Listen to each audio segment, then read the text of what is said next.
You guys doing okay? Hey, Alan, how Yes, you doing? sir. Yeah, good. Good to see you guys. Nice Nice to board see there, Coach. I like that. Always working, eh? Yeah. I am always working. This is hey, I don't mind sharing it because it's there's nothing we're trying to hide, but Very perfect. it's very temporary because obviously working from home, I had to go in and I picked up. I feel like Rain Man. I got like 4 different whiteboards all over the place, and we're writing every day and trying to build stuff. So. It's a That's new day, huh? awesome. That's Mm. awesome. Well, thank you for being a part of the Opsm podcast. I really appreciate that. Nah, no problem at all. Yeah. So, how are things going right now with quarantine and things like that? It's not too bad. There's light at the end of the tunnel right now Yeah. because we're going to be able to go do some small group work starting next week under USO rules, and we're in one of the states in the US where we're in a safer at-home phase right now, where people are allowed to go out and exercise. So we're having to work in the next few days just with our medical staff to make sure we have all the procedures and the protocol in place. And once that gets approved by medical people in the league, then we'll get the go-ahead to get to do some small work with the guys next week. So it's been a long process, but it feels like there's some light at the end of the tunnel. Yeah. And then how's the communication been with the team, with the players? It's good. The guys, to be honest, the guys have been fantastic. It's difficult because our group is from all over the place. We've got American players, Canadian players, guys from all over the world, and they've all moved to be part of this project. Yeah. And now all of a sudden, everybody was locked up in their apartments. But the guys, I give them a lot of credit. They've stayed positive. Like everybody, they've had their moments. But we've kept them busy with workouts and tactical assignments and Zoom calls, and we've been busy. We've made the most of the time. That's amazing. That's amazing. Coach, I'm Jesse, general manager of the company as well with Godwin. A small question. Has the extra preparedness helped you guys in any which way? Do you feel it so? I hope so. I think we'll only know when we start playing some games. But because our group was so new, and we brought in new coaching staff. I came in. We brought in a lot of new players. We really used preseason to come together. We were successful in the first challenge, which is the only game we've played, and then we've had momentum taken away from us. But we've tried to use the extra time to grow as a group and try bring the guys closer as much as we can. So I think so, but it's probably helped every other group too. It's given everybody else more time to prepare away from the field. Obviously, on the field preparation is the most important, but you can gain a lot by doing a lot of the exercise and activities that we've been doing. It's awesome. So basically, Alan, this podcast, we wanted to, go along around your journey and kind of understand, where it all began and how you got to where you are now. But basically, starting from, I guess, the origin, where did the whole professional environment start from? I'm born and raised in South Africa. It's in my blood. It's part of how I see football in some ways, and having been exposed to so many different styles, I think has really helped me formulate a certain way of how I view the game and how I want to put groups together. But the two biggest influences on my life are obviously being born and raised in South Africa, and then obviously in Canada. I came to Canada in the mid-90s, and I've been in and out of Canada for the last 25 years. I'm a proud Canadian citizen now too. And then I just followed the journey. The game as a player took me to some countries, and the game as a coach has taken me to some countries too. So try to take little bits from every place I've been, try to put my own spin on it. And then, like a lot of people say in this game, wherever you go, try take something. So stealing ideas, we can call it that, from other people, people that you've worked with, other people that you've been exposed to, and then really try to help formulate my own identity and how I view the game. Coach, if I may ask, growing up in South Africa, of course, What pushed you towards football versus, of course, rugby, cricket, and the other sense of stuff that was happening in the country? Yeah, it's interesting because I grew up in apartheid, and the country was so segregated, and sports in some respects were segregated because rugby and cricket were traditionally the white sports, and then soccer was traditionally the black sport. But everybody played soccer. Everybody loved the game. I think it's the sport that really brought everybody together in many respects. Even during apartheid, I had friends of every ethnicity under the rainbow because I remember going to my old high school on the weekends, and there'd be backfields and you go play and everybody would come out and play. So I felt fortunate from that perspective because I didn't live a life of isolation, which I think a lot of people lived during those times. The game brought people together. It exposed me to different things and allowed me to have far more of an open global perspective, I think. And this is going back a long time. I'm old now, but people talk about what the rugby team did for the country by winning the World Cup in 1995 and then winning it again last year. I think the team last year was truly it was South African. It had every ethnicity in South Africa. It had every language in South Africa. It had everybody part of that team. But if you go back to 1996, the South African football team won the African Nations Cup, and it had the exact same diverse group representing the team, even in those days.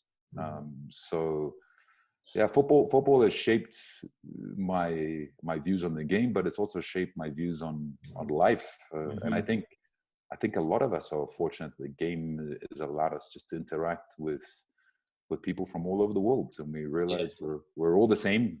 And we all have the same passion about the game, but we also face the same struggles in life, no matter where we come from and no matter where we are. Yeah, the power of football is immense. So moving on from South Africa, you went overseas at a fairly young age, but also mature. What gave you that impetus to do so, and what kind of mentality did you have that allowed you to succeed, that time that you had overseas? I think it was Germany and in Ireland. Yeah, I still think it exists to this day. I think the mentality was Europe. Yes. That's where I wanted to go. That's where I wanted to be. It was tough. And I think anybody who's done that can tell you it's not easy. I left South Africa and I got to Germany. I didn't speak any German at the time.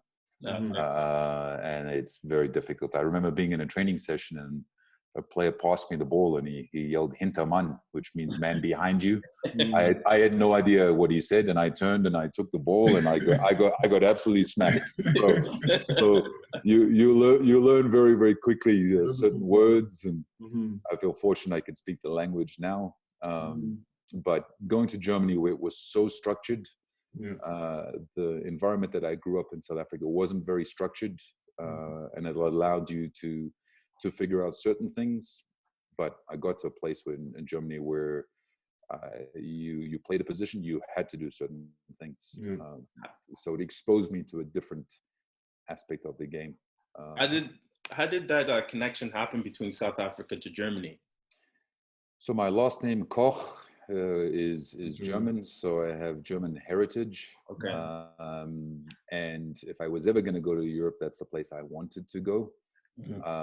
I was fortunate enough that I reached out to lots and lots of clubs. In those days, it wasn't as simple as sending emails or text messages, that type of stuff. And you had to call.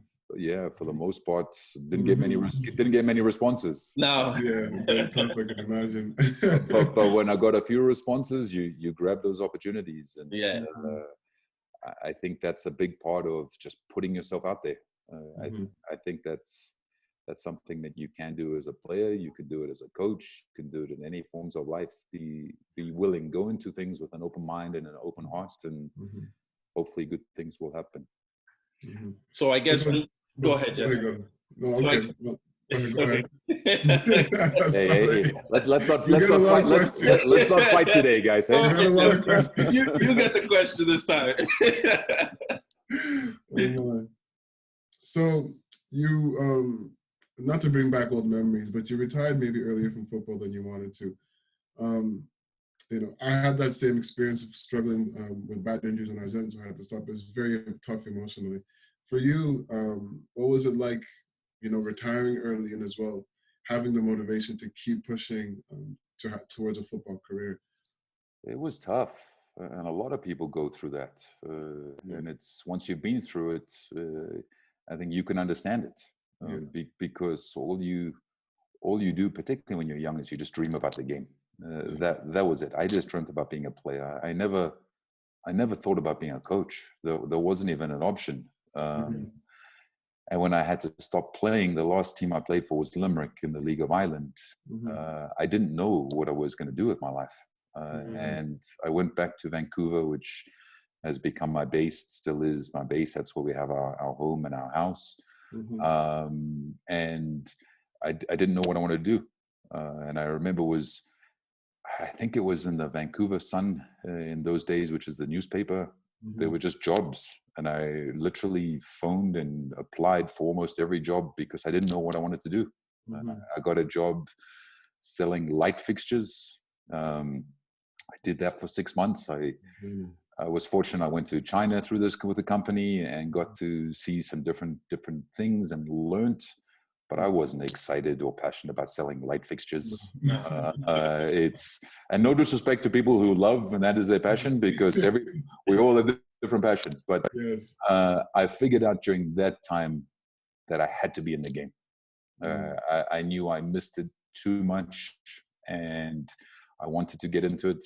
And I played at Simon Fraser University in Vancouver, and the assistant coach when I played actually became the head coach. And he came to me with an offer for, it was almost peanuts. And he said, "Hey, do you want to come be part of my staff and give back?" And I jumped at the opportunity. I went into that. That was in 2001.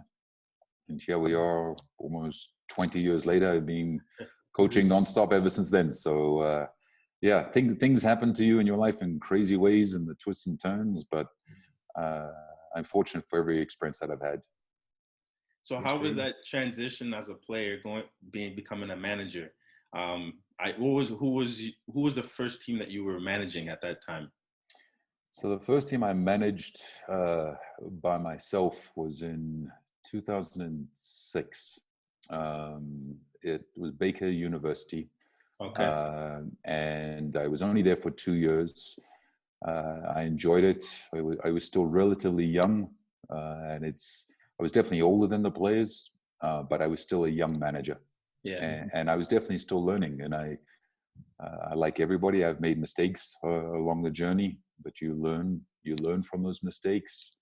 And I look back very, very fondly on those early days, because it's crazy.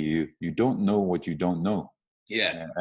And sometimes you go into situations and you think, "Hey, I've got this." And if you look back and you reflect and you're like, maybe I didn't quite have it at that moment. But I learned from that. You get thrown into a fire and you have to figure out how to survive. During your phase of learning, who was your main influence, becoming a manager, or like who did you look up to in order to help you to get through becoming a manager? Yeah, it's interesting. Everybody likes to look at all the big people out there, and we look at Klopp and Guardiola and all these different people, and we all take so much from them, which is great because we're exposed to them.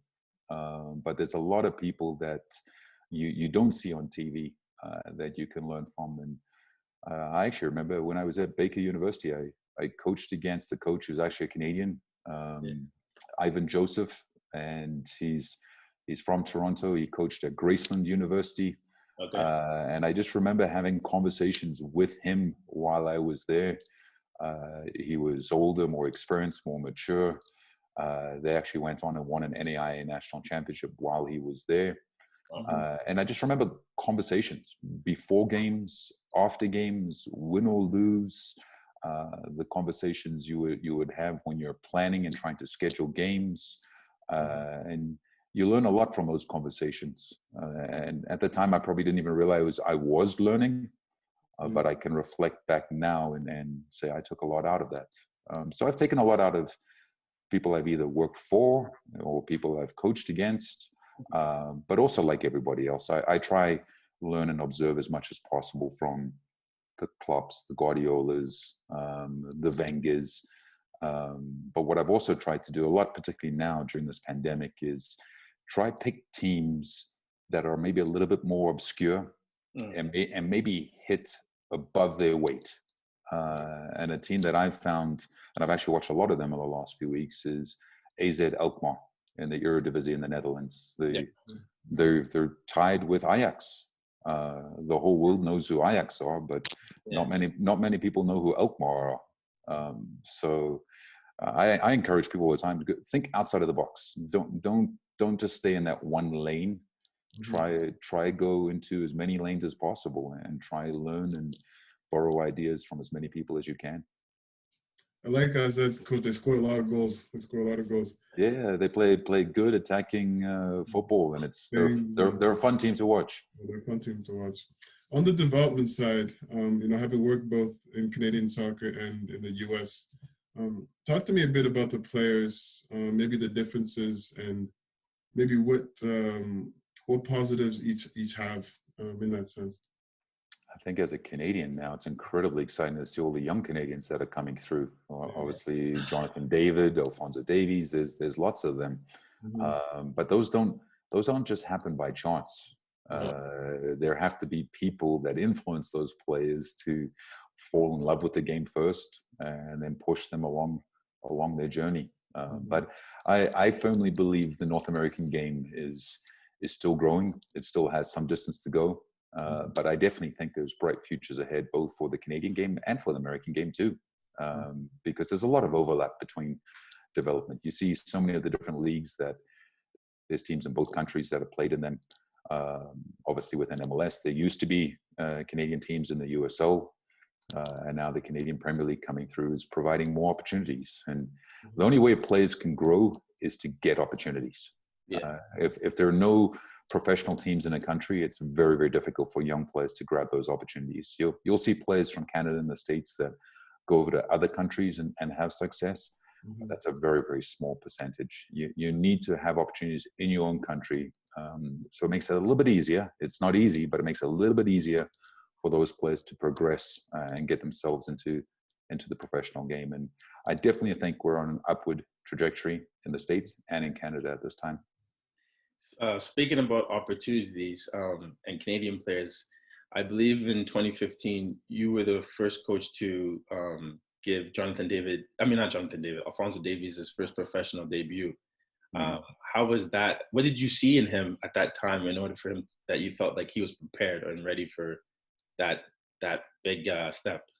You know, it's funny with Alphonso. I think I was more scared of his professional debut than he was. I don't know if you've ever had the privilege of just chatting with him, but he's a very, very easygoing guy. And he was 15 at the time, which is incredibly young to give somebody a professional debut.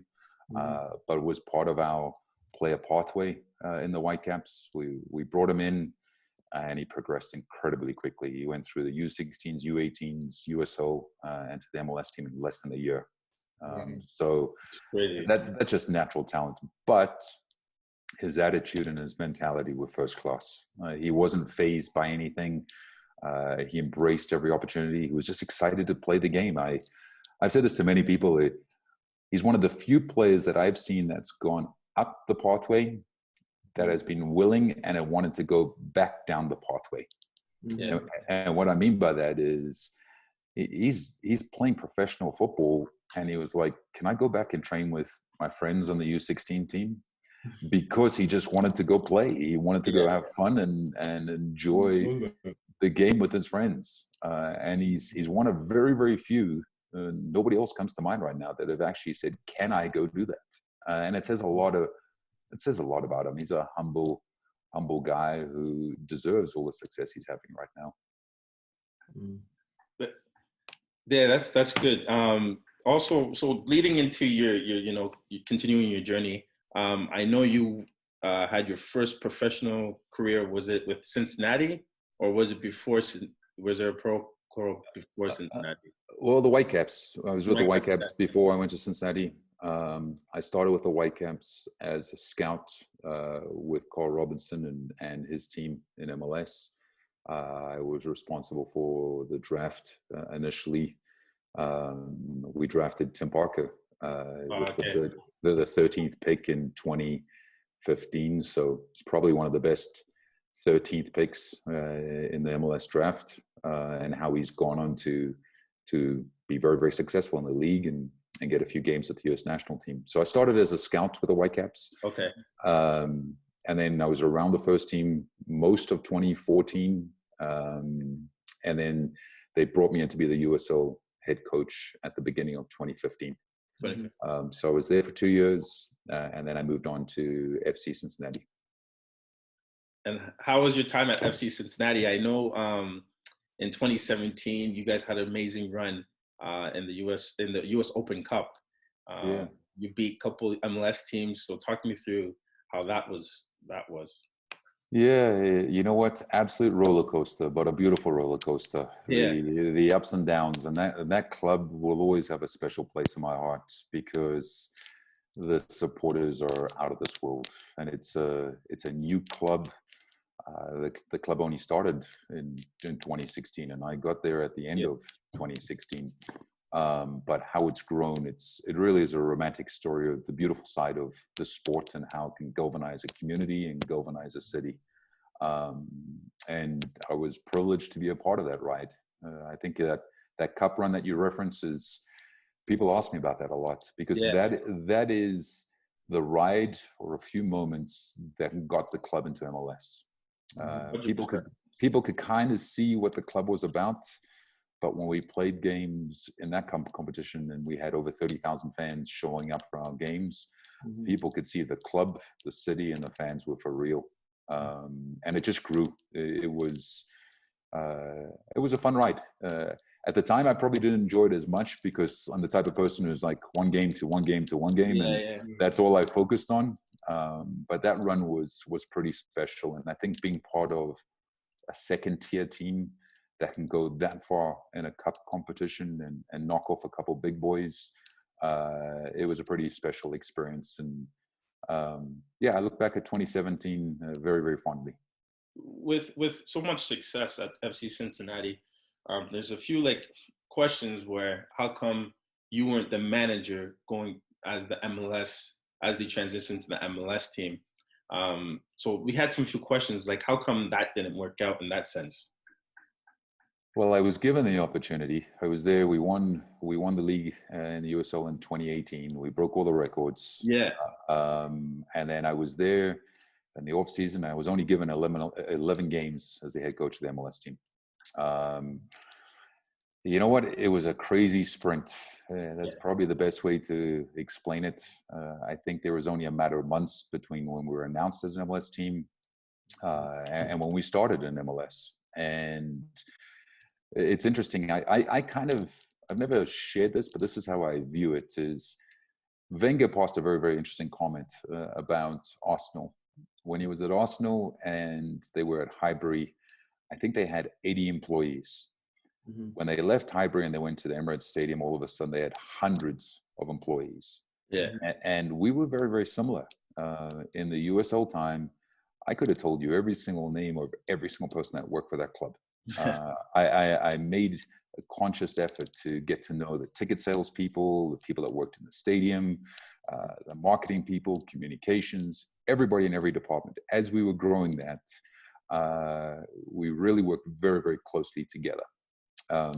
But once they announced we were going to MLS, obviously MLS is a bigger organization. You need more people.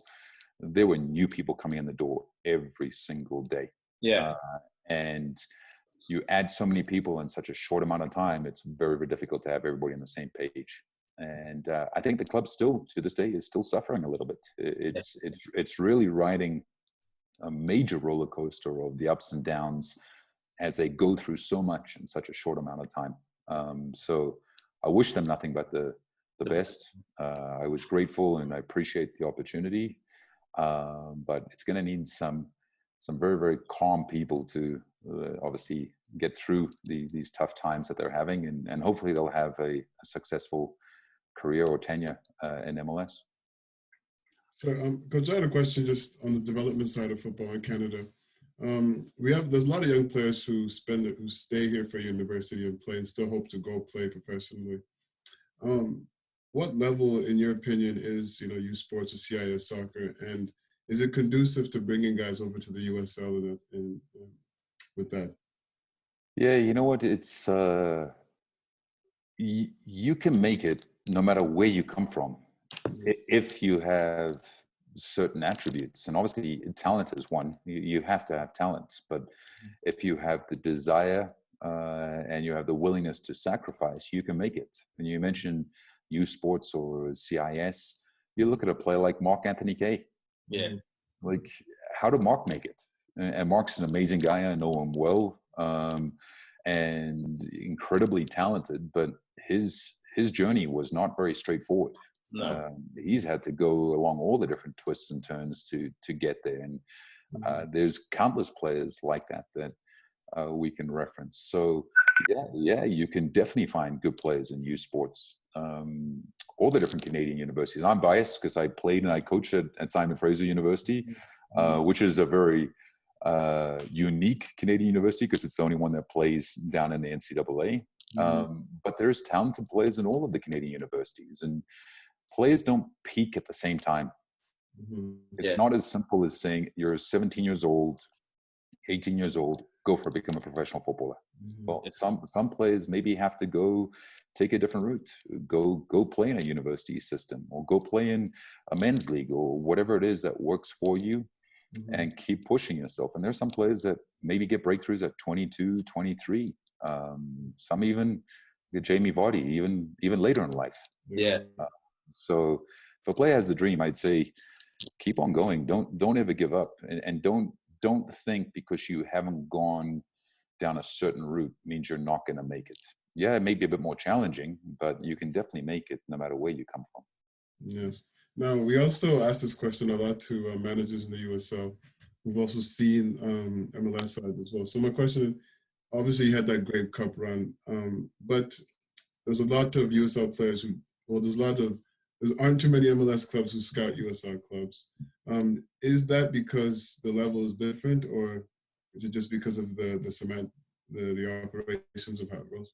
You know what? It's so unique in North America because with no promotion relegation, there is no direct front door for players or coaches to go through. So if you have promotion relegation, you'll always have natural movement going up and going down. Here, there's such a distinct classification between an MLS contract and a USL player. And just because you're on an MLS contract does not mean you're better than a USL player. I've coached lots and lots of players in the USL that were better than players that I coached in MLS. It just depends on the opportunities that are presented to certain players. But a player in the USL can definitely make it in MLS or make it in any league for that matter if they have the ability. It's just a little bit more challenging in this pyramid without having promotion relegation. And we can discuss and debate promotion relegation forever, but I think one thing by having separate leagues, I think one thing it does is limits continual movement or natural movement between players and coaches going up and down between the leagues. Of course, is that hampering the development of football in America? Or period? Oof, you're putting me on the spot here, my friend.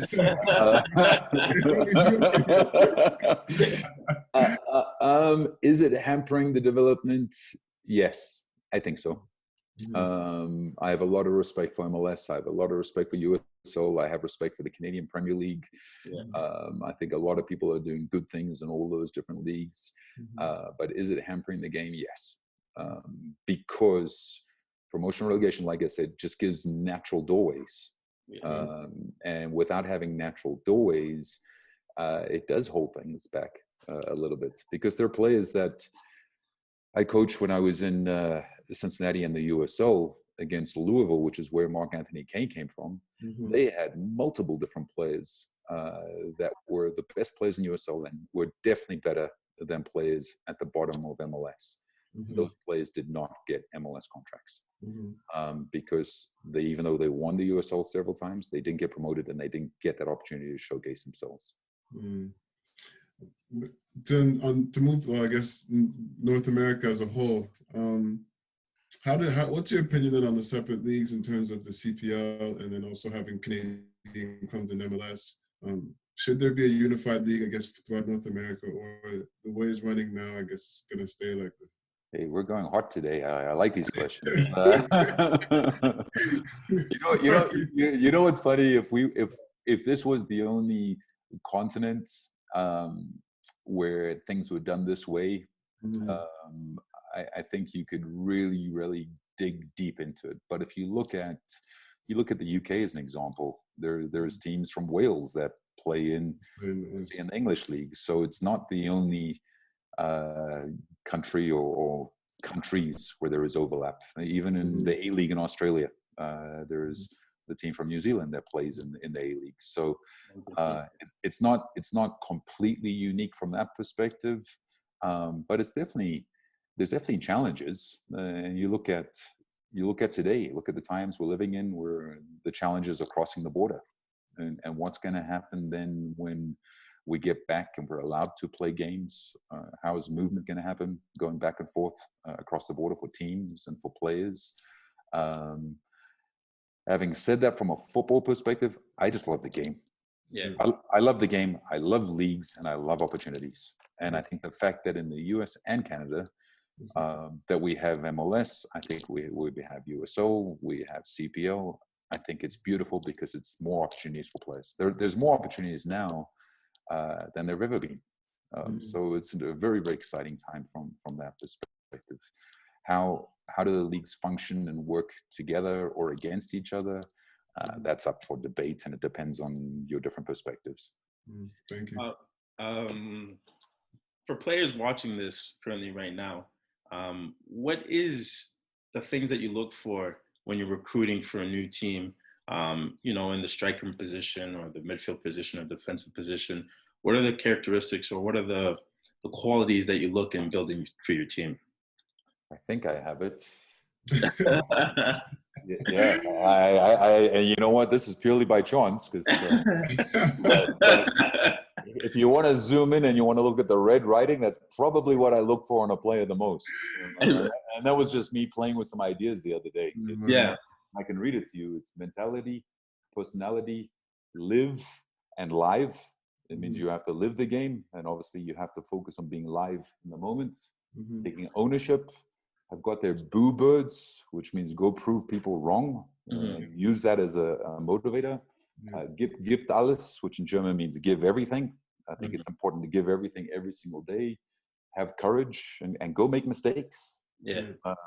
And yeah, I know I went through that very, very quickly, but you ask me right now, how do I see the game and what do I want to see in players? I want to see that.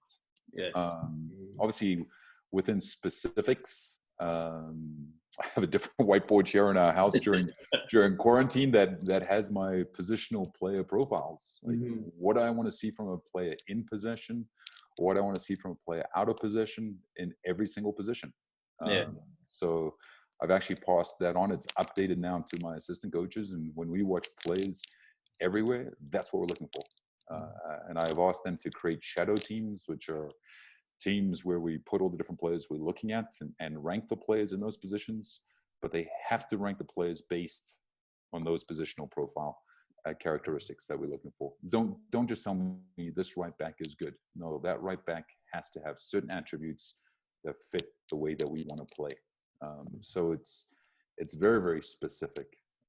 You don't just watch players and be like, oh, he's a good player. Well, you have to figure out, does that player fit the way that we want to play?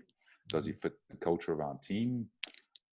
There's so many different variables that go into scouting and sourcing and finding the right player that can come in and be successful in our environment. Coach, if I may ask, for some managers, style of play and style of football is very important versus winning, where some other managers winning is everything. For you, where does style come into play, and how much does it affect your determination of how things go with the team? Well, everything is derived from winning, Yeah. because at the end of the day, that's how we get assessed. Mm-hmm.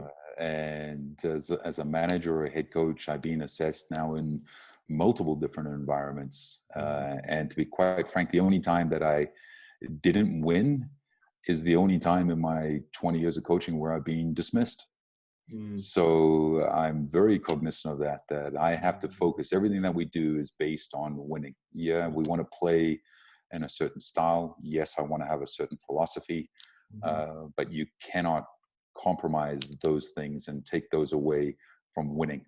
I think anybody who says, oh, we just focus on our style of play and then it's okay to lose, you're not going to last in professional football for very, very long. Yeah. Maybe your dad owns the club, but that's not a realistic approach. You have to focus on winning. So you have to find a system of play that allows you to get the best out of your players, but that allows you to compete, to try win. And obviously winning is assessed at different levels. There's different requirements. If you have the biggest budget in the league, well, the expectations will probably be a lot higher than if you have the smallest budget in the league. I've come to a team here who finished last in the league last year in the USL, and we have a smaller budget. I'm very impressed and proud of where the club wants to go, because we're building a brand new stadium and there are exciting times ahead for us. But I've come in here to build something, and that's going to take a bit of time. We're definitely going to be better than we were last year. We're going to work our way up the table, because you can't really go the other direction. Yes. But we have to be patient as we build that, of course. Would you say one of the challenges in building a team or having a team is budget, like as an effect, but doesn't it have an effect on how far you think or how good you can be as a team? Or what, and also what other challenges in a management aspect do you face? Yeah, budget has a huge impact. Yeah. But I don't think you should allow budget to completely handcuff you. And I've been on opposite sides of the spectrum. When I was with the Whitecaps too, we had the youngest team and the smallest budget in the Western Conference in the USL. Well, we still had multiple players go on and make it and become professional players and move on to MLS, and Alfonso's at FC Bayern. Yeah. But we also got to the USL Western Conference final with that group. So we made something with very, very little. The flip side is I went to Cincinnati, and in 2018, we had one of, if not the biggest budget in the USL, and we won the league and we broke all the records. But I didn't for 1 second think, hey, let's use budget as an excuse. Those are just different factors that allow you to recruit different players. Now I've come back to a team that has a smaller budget, but the goal is still the same. We still want to win. We want to be as successful as possible. And this is the part that I really, really enjoy, because this is a project. Yeah. How do I and my staff and our club maximize everything at our disposal? And it's an exciting challenge. It's something that we're working, even during this pandemic, very, very hard at to make sure that we can progress in a positive direction and take this club into a much higher position in the table, and something that we can all be very, very proud of. I gotta ask, every coach goes through, every team goes through a losing streak. And so what are the things that you do to keep the morale high, or keep that positive energy in the room in order for them to overcome, that losing streak? Yeah, I've always said this, and I think I've taken some slack for it, because I'm very, very much a realist. Is don't get too high with the high and too low with the lows. Yeah. And you have to have that philosophy in this business, because when you win a game, it's great. And I allow myself to savor that and enjoy it for 5 minutes after a game. Soak up the environment in the atmosphere in the stadium, soak up the atmosphere in the change room with the players, with your staff, and then get on and move forward. Yeah. By the same token, I flip it over and you lose a game. Yeah, it hurts. You suffer. We all put so much into this. You see it on our faces, but you cannot wallow in it. You have to live, you have to learn, and you have to get yourself ready for the next challenge. So you try stay as even keel as possible. during the whole process. It's not easy to do. No. I feel fortunate that I've won a lot more than I've lost. But when I have lost, it's not fun. It's not a pleasant experience because we all put so much into this. You put your entire life into it. You wake up in the morning, it's the first thing you think about. You go and you ride the journey of the day and you work on it nonstop. And then when you go to a game and you play that 90 plus minutes, your goal is to win. And when you win, you've achieved something. When you lose, to be quite honest, you failed. And you learn from that failure as much as you can and get yourself ready for the next challenge. Well, thank you, Coach.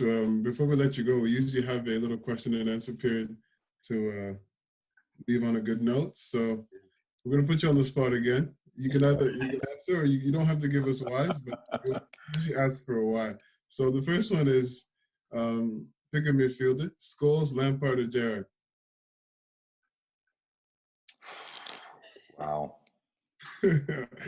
I'm not a fan of Man United. I'm not a fan of Chelsea, and I'm not a fan of Liverpool either. Can I pick somebody else? How's that sound? Patrick Vieira. How's that sound? Patrick, you're an Arsenal fan. Yeah, I'm an Arsenal jeez. He's a great player and a great guy. So you know what? If I had to choose between those three, I'd probably go. See, I'm a coach who's very big on relationships and partnerships. I don't think you can choose a central midfielder without knowing who plays next to them.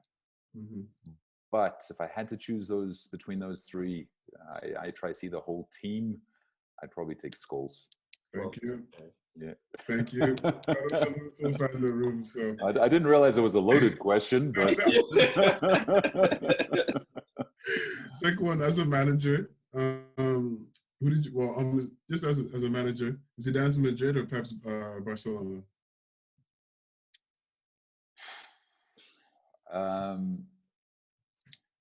You know, it's so difficult, because I cannot answer that really as a manager because we deal with different resources. Yes. And that's where people always say, like, oh, who's the greatest manager? Who's the greatest coach? And both of those guys probably are. But there could be a guy coaching, there could be a guy or a lady coaching a team, a youth team in Ottawa that is the best coach in the world. And none of us know about them. Because they're not obviously on TV every single week. So kind of avoiding the question, I guess. But you know what? I'm gonna say Pep's Guardiola, just because where's the book? I'm reading in Barcelona book right now, and I've watched the Man City documentary here, and I have a lot of respect for both of them. But if I had to choose, I'd take Pep's Barcelona. This next question then is a bit hard as well. Xavi or Iniesta?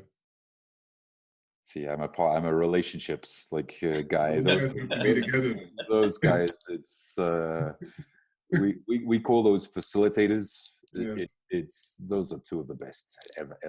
I'm gonna skip that one. I answered the other two questions, but I'm gonna have to skip that one because you're the first one to skip that one, Coach. Thank you. I have respect for both of those guys. It's the same like Ronaldo, Messi. You know what? Why don't we just save and appreciate both of them?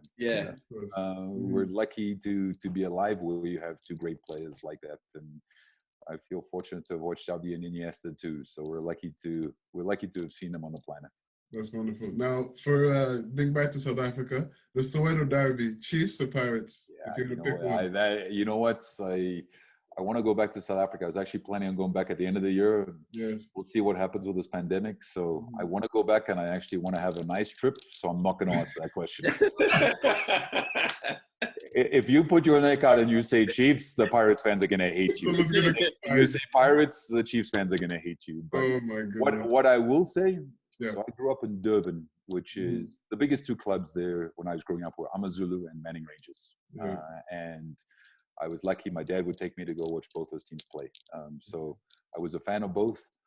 But this sounds really interesting. In South Africa, everybody's attracted to Chiefs and Pirates. Yes. And this is probably going to get me some people that don't like me, but I had a Chiefs shirt. Oh my. And I had a Pirate shirt too. And you should probably not support both teams, but I have a lot of respect for both clubs, the history, the fans. Those clubs are both colossal clubs in the global game. I've never been to watch the Soweto Derby. I would love to go watch it because what an experience. Every single one of those games. If people aren't familiar with those teams, and I know we watch El Clasico and we watch the Manchester Derby, and we all get excited about those games. In this day and age, go online and go watch Chiefs Pirates and feel that energy in the stadium. Yes. I haven't experienced it firsthand yet, and I look forward to experiencing one day in my life. All right, last one then. Off football. If you were to pick one, cricket or rugby? Oof. Is that tough? Okay. I like both. It's the Springboks have probably done more for the country, I think, globally, because of winning the World Cup last year, and what that team kind of stood and symbolic and it symbolizes. But I like cricket and rugby. I like both. So, you know what I am going to say? I'm going to divert myself. NHL team, Vancouver Canucks. There you go. Canucks over every other NHL team and all Canadian teams. How's that sound? That's a given. That's another given. Thanks so much, Coach. Thank you. Thank you so much, Alan. I really appreciate you taking the time to be a part of this OPSM podcast, and I truly hope that we can get football back and running again. And we wish you all the best in this season, hopefully. Awesome. Thank you, guys. I appreciate the opportunity, and be safe. Yeah, Coach, great insight, and I will see you again soon, hopefully. Sounds good. Take care. Okay.